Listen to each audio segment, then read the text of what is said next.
נו. מאפיה. כל רוסים מאפיה. מאפיה. אתה מאפיה. פפואס, בלד. מה זה פפואס? פפואס זה קניבל, בלד, מאפריקה. יותר טוב. כן, עם מקל ביד.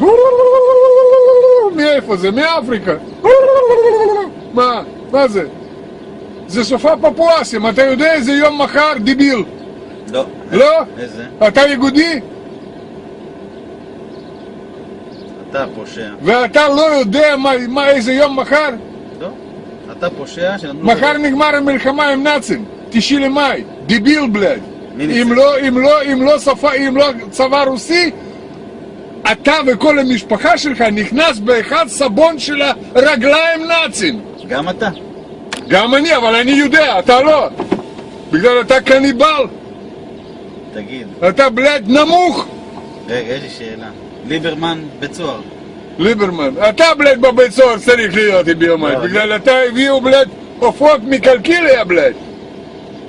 כן. אבל באמת ליברמן בצוהר. כן, בצוהר. כל רוסים בצוהר, אחד אחד. מאפיה, מאפיה. אתם מקבלים על החשבון שלנו. על החשבון שלנו. אתם מקבלים טיקטס בלד בחזרה. בקסבלנקה.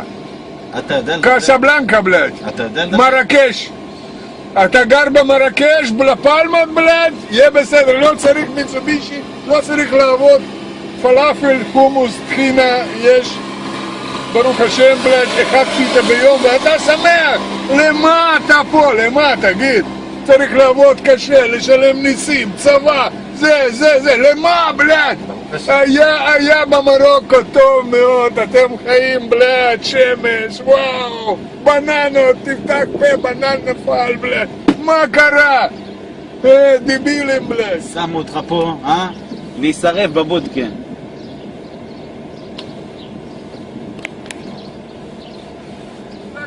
לחזור לקסבלנקה, מהר בלד, מהר. לקבלים לכם, מחכים לכם שם. אני תכף יורד מהאוטו, אני אתן לך 2 מכות. כן, 2 מכות, אתה 2 פעמים יכול לעשות לי מוצץ בלד. תכף אני בא אליך. כן, היום זה הסוף שלך. בוא, אתה אוהב משהו חריף? אתה אוהב משהו חריף? רוצה חריף? אני רוצה רק בידך. יש בשבילך יש חריף, תוספת, ככה עושים. לא, לא. ופיזדץ. באוטו אתה לא שף. אני יורד, אני לוקח לך את זה. כן. גנב. לך תזדיין בתחת, מניאק.